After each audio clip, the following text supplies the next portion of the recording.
Señores, señores, buenas tardes, una semana más. Esta es la charla 77 y les voy a intentar explicar el capítulo 16, versículo 6, en el que nos explican que el Espíritu Santo les había impedido predicar la palabra en Asia. ¿Y qué quiere decir esto de que el Espíritu Santo mm, impide a Silas y a Pablo predicar en Asia? Vamos a explicarlo bien. Miren, primeramente que sepan que, resumiendo la charla 76 un poco, veníamos de que ya Pablo tiene interés en empezar sus explicaciones otra vez, o sea, evangelizar un poco más en otros países. Entonces van primeramente a los lugares en donde ya establecieron comunidades y luego ya la intención de ellos, viendo que las cosas van bien y cambiando algunas cosas, ellos la intención que tenían era de irse hacia el oeste, o sea, irse más hacia Asia Menor. Ya estaban en Asia Menor, pero irse hacia el oeste de Asia Menor, que es la actual Turquía. Pero el texto, fíjense lo que dice. Dice, atravesaron Frigia, capítulo 16, versículo 6. Dice, atravesaron Frigia y la región de Galacia. Pues el Espíritu Santo les había impedido predicar la palabra en Asia. Primeramente hay una cosa. Primeramente tienen que saber que Asia es una provincia romana. No es, claro, no estamos en el siglo I después de Cristo. Actualmente son 5 continentes: Asia, África, América, Europa y Occidente. Oceanía. O sea, 5 continentes, pero en ese momento era una provincia romana. Entonces, dice el texto que el Espíritu Santo no quiso que fueran a predicar a esa provincia romana de Asia. Bueno, pues esto de que el Espíritu Santo, digamos, como dice aquí, les impidiera, quiere decir lo siguiente, quiere decir, o bien que no podían seguir hacia allí, hacia Siria, perdón, hacia Asia, debido a que, pues simplemente por un acontecimiento humano, pues cualquiera, léase, por ejemplo, pues alguna enfermedad, o por ejemplo, a lo mejor, pues algún impedimento, digamos que algún desprendimiento de tierras, por ejemplo, que hubiera hecho que el camino fuese infranqueable. Y entonces, como estábamos en esa época, a lo mejor tardaban, pues eso, 10 días en arreglarlo. Entonces pensaron, pues en lugar de aquí, pues está claro que Dios no quiere que vayamos por aquí, sino que vayamos por el otro lado. O sea, pudo ser esto, o pudo ser simplemente una comunicación expresa de alguien, que inspirado por Dios les decía que no fueran a aquella parte, sino que el deseo de Dios es que evangelizasen por otro lugar. Miren, para entender esto, les voy a explicar lo siguiente. Eh, Primeramente tienen que entender una cosa, tienen que entender que no hay casualidades.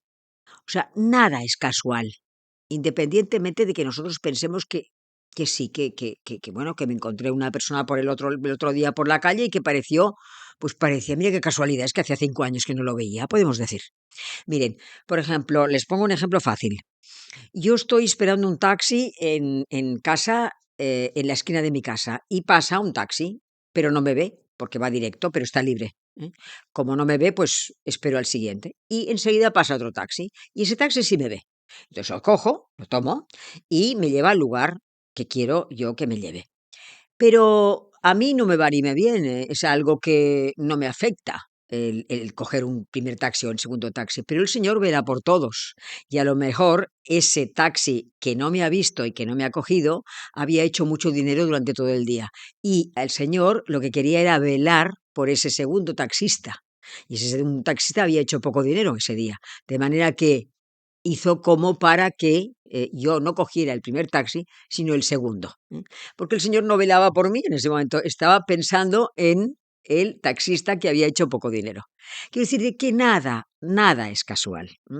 Entonces les voy a explicar todo esto, que significa lo que significa realmente que el Espíritu Santo pues les impidiera irse a Asia, que ya se lo he dicho, puede ser o bien por un asunto de un acontecimiento, a través de un acontecimiento humano cualquiera, o bien de una comunicación expresa de una persona que les diga exactamente que no deben ir por aquel lugar, sino evangelizar en otro lugar, es cuando tiene lugar la claridad del tema. Miren, ¿recuerdan ustedes el capítulo? Ahora estamos en el capítulo 16. Capítulo 16, versículo, sí, 6. Pero es que, y esta es la charla número 77, pero es que en la charla número 57, que corresponde al capítulo 11 de los Hechos de los Apóstoles, 20 charlas anteriores, se nos explica lo siguiente, se lo resumo, pero si quieren vayan allí para profundizar más. O sea, existía en el momento en que, en esa charla, en el capítulo 11, existía en ese momento la comunidad de Jerusalén y la comunidad de Antioquía de Siria. La capital de Siria era Damasco y Jerusalén dista de Damasco unos 100 y pico de kilómetros, exactamente igual que ahora. Damasco y, Siria, y Jerusalén distan esa distancia. Entonces, lo que nos explica el capítulo 11 es que hubo un profeta que se llamó Ágabo, el texto concretamente nos dice un profeta llamado Ágabo, movido por el Espíritu, se levantó y profetizó que vendría una gran hambre sobre toda la tierra. Es la que hubo en tiempos de Claudio. O sea, una gran hambre en toda la tierra quiere decir una gran hambre en toda aquella parte de la tierra conocida en ese momento, ¿no? Y dice que es la que hubo en tiempos de Claudio, es decir, del emperador Claudio que fue emperador de Roma desde el año 41 hasta el 54 después de Cristo. A Claudio le sucede Nerón y antes de Claudio está Calígula. Esto seguro que le suena. Calígula, Nerón. O sea, Calígula, Claudio y Nerón. Esto no hace falta que lo retengan, simplemente es una cuestión de que ustedes se sitúen en dónde estamos en este momento, que es a mediados del siglo I después de Cristo. Bueno, esto se lo explico porque para que vean lo real que es lo que explica Lucas, porque el hecho de que nos expliquen que Claudio dice dice es la hambruna que hubo en tiempos de Claudio, es decir, sabemos por otras fuentes que realmente en aquella parte de la tierra hubo una hambruna. Bien, pues este profeta Ágabo, este mismo profeta Ágabo, cuando llega el final del tercer viaje de Pablo, recuerden que estamos en el segundo viaje y que hace poco les expliqué el final del primero, ahora estamos hablando del segundo, pero ahora yo me voy concretamente al tercer viaje. En este tercer viaje de Pablo, cuando Pablo, movido por el Espíritu Santo, siente que tiene que volver a Jerusalén, pues vuelve. Y para volver a Jerusalén tiene que primeramente tomar un barco que le dejará en Cesarea Marítima. Y Cesarea Marítima dista de Jerusalén unos 100 kilómetros. Entonces, el texto en el capítulo 21 de los Hechos de los Apóstoles te dice lo siguiente. Lo voy a leer para que ustedes se entiendan. Dice el texto, capítulo 21, versículo 10, dice, permanecimos allí bastantes días, o sea, permanecieron cuando llegan en Cesarea Marítima, antes de subir a Jerusalén. Permanecimos allí bastantes días. Bajó entre tanto de Judea un profeta llamado Ágabo. Se acercó a nosotros, tomó el cinturón de Pablo, se ató sus pies y sus manos y dijo, esto dice el Espíritu Santo. Así atarán los judíos en Jerusalén al hombre de quien es ese cinturón y le entregarán en manos de los gentiles. Al oír esto, nosotros y los de aquel lugar le rogamos que no subiera él a Jerusalén, pero él subió igualmente, ¿no? O sea, que este Ágabo, que estaba otra vez bajó de Judea, por lo visto, a Cesarea, encontró a Pablo y digamos que le profetiza lo que le va a pasar todo lo que le va a pasar, que fue real, ¿no? O sea, le metieron en la cárcel y lo tuvieron 2 años en la cárcel, hasta que él llega finalmente a Roma para ser juzgado. Y para esto se vale, o sea, para esta profecía, la acompaña de un gesto simbólico que es atarse los pies y las manos con el cinturón de Pablo. Esto que hace este profeta Ágabo lo hacían muchas veces los antiguos profetas, los profetas del Antiguo Testamento. Bueno, esto lo explico, lo he explicado para que entiendan bien esto que les explicaba. Es decir, el hecho de digamos, que el Espíritu Santo te va indicando por dónde tienes que ir. Eh, Miren, es que Dios nos habla de muchas maneras, tanto a los hombres del siglo I después de Cristo, como a los hombres que vinieron después, como a los del siglo XXI, como a los hombres que vivirán en el siglo futuro, en los siglos futuros. El Señor habla a los hombres, pero claro, tienes que estar en relación con Dios. Si tú estás o no eres creyente o eres creyente pero estás alejado de Dios, es que es imposible que ni se te pasa por la cabeza, no se te ocurre que Dios eh, te vaya indicando a través de los acontecimientos qué es lo que tienes que ir haciendo. Si tienes que coger ese trabajo o esperar un tiempo hasta que te salga un trabajo mejor y mientras tanto esperar y hacer otra cosa. Es decir, tú tienes que, es lo que decimos siempre, vamos a llevarlo a la oración y allí discerniremos. Claro, por ejemplo, los misioneros y los enviados siempre tienen que dejarse llevar por donde Dios quiere. Pero, a ver, evidentemente, ahora sí que existen superiores eclesiásticos. En la época de Silas y Pablo no había. Entonces, sí que había necesidad de que hubiese una intervención espiritual, una intervención directamente, para que ellos supiesen qué es lo que tenían que hacer, si irse hacia un lugar o hacia otro. Ya les digo que ahora hay superiores eclesiásticos en el sentido de que ya se sabe lo que se tiene que hacer. La obediencia al superior eclesiástico es importantísima. Se trata de obedecer siempre a la autoridad superior. Incluso aunque a veces te parezca que tú lo harías de otra manera o que eso que te indican está equivocado, porque es parte de la humildad. Es una humildad el decir tú mismo, el decir, tengo que obedecer por encima de todo lo que yo piense. O sea, obedecer siempre a la autoridad superior. Esto es importantísimo que entre en la cabeza. Bien, entonces, continuando lo que estaba diciendo, volvemos otra vez al capítulo 16 y dice, bueno, en el capítulo 16, una pequeña cosa, dice el texto, capítulo 16, versículo 6, dice, atravesaron Frigia y la región de Galacia, pues el Espíritu Santo les había impedido predicar la palabra en Asia. Ahora yo creo que esto ya les queda suficientemente claro.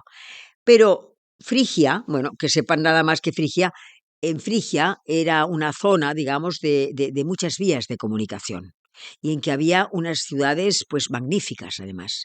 Y además pues el culto a las divinidades frigias digamos que estuvo muy extendido durante toda la antigüedad. O sea que Frigia era un lugar muy adecuado como para también extender el Evangelio. Entonces, siguiendo lo que les decía, dice el capítulo 9, dice, bueno, atravesaron, claro, dice, no, capítulos 10, versículo siguiente, que es el versículo 7, dice, estando ya cerca de Misia, intentaron dirigirse a Bitinia, pero no se lo consintió el Espíritu Santo. O sea, volvemos otra vez a lo mismo, otra vez otra manifestación del Espíritu Santo en la cual te expresan que el Espíritu Santo habla y sopla por donde quiere, pero tú no sabes ni de dónde eres ni a dónde vas. Entonces, aquí concretamente te dice, claro, no tampoco se lo consintió el Espíritu Santo, por lo tanto, dice, atravesaron pues Misia y bajaron a Troade. Troade es un puerto, ¿no? Entonces dice, por la noche, capítulo 16, versículo 9, por la noche, Pablo tuvo una visión. Un macedonio estaba de pie suplicándole, pasa a Macedonia y ayúdanos. En cuanto tuvo la visión, inmediatamente intentamos pasar a Macedonia, persuadidos de que Dios nos había llamado para evangelizar. Miren, los sueños normalmente no significan nada. Ahora, hay sueños que sí son proféticos. Hay sueños que sí, son proféticos. Y este fue uno de ellos. O sea, Pablo sueña aquella noche en Tróade que con un macedonio que le dice exactamente, ven en nuestra ayuda. O sea, métete concretamente en Macedonia, que está al norte de la península, en pleno centro del paganismo. O sea, y la llamada le parece a Pablo urgente e imprescindible. Esta es la razón por la cual al día siguiente se embarca corriendo en Tróade y llega a Macedonia. Lo veremos el próximo día. Pero para acabar, sí que quiero decirles una cosa interesantísima, que es, fíjense que dice, cuando después de tener la visión, dice, inmediatamente intentamos pasar a Macedonia, persuadidos de que Dios nos había llamado para evangelizar. Intentamos y nos había. Es decir, Lucas, que es el autor de los Hechos de los Apóstoles, estaba allí. La prueba es que emplea la primera persona del plural. Intentamos pasar a Macedonia. Nos habían llamado para evangelizar. Esto, así, se expresará Lucas, ya les digo, autor de los Hechos de los Apóstoles y del Evangelio de San Lucas, ¿no? Se expresará así hasta el capítulo 17, hasta que llegan a Filipos. De Filipos hay una pausa en la que luego explica, pero no se inmiscuye, luego no debió acompañarlos, le debieron explicar luego lo que había pasado entre el capítulo 17 y el 20, toda la aventura en Atenas, etcétera. Y luego vuelve otra vez a expresarse Lucas con la primera persona del plural, a partir del capítulo, si no me equivoco, del capítulo 21, cuando Pablo llega de su tercer viaje para subir definitivamente a Jerusalén, en donde va a ser apresado. Bueno, pues yo creo que con todo esto ha quedado claro. Les ruego con todo el corazón que extiendan este canal, el canal La Sagrada Escritura en profundidad, que si no quieren ver vídeos, bueno, los pueden ver o no verlos, sino ponerlos en el extremo y escuchar simplemente, o si prefieren escuchar a través de los podcasts, aquí están todos los podcasts que ustedes pueden escuchar con toda tranquilidad y elegirlo a través de iVoox o todos los demás, Amazon y todos los demás podcasts que encuentran aquí en esta lista que les estoy indicando. Y vamos a rezar al Espíritu Santo para invocarle después de toda esta charla y recordarles antes de todo, pues lo que les decía, que dependo de ustedes, dependo que ustedes den al pulgar para que por algoritmos YouTube pueda extender estas charlas a otras personas, a otros países también, porque si no ponen suscribirse y no ponen el pulgar para arriba, pues las charlas, bueno, llegan evidentemente a las personas que ustedes las envían, pero no llegan, YouTube tiene esta forma de trabajar. De manera que cuento con ustedes para que se suscriban y para que pongan el pulgar para arriba. En el nombre del Padre, del Hijo y del Espíritu Santo. Amén. Ven, Espíritu Santo, y llena el corazón de todos los hombres. Enciende en ellos el fuego de tu amor. Envía, Señor, tu Espíritu para darnos vida nueva, y todo será recreado, y renovarás la faz de la tierra. En el nombre del Padre, del Hijo y del Espíritu Santo. Amén. Les espero la semana siguiente, si Dios quiere.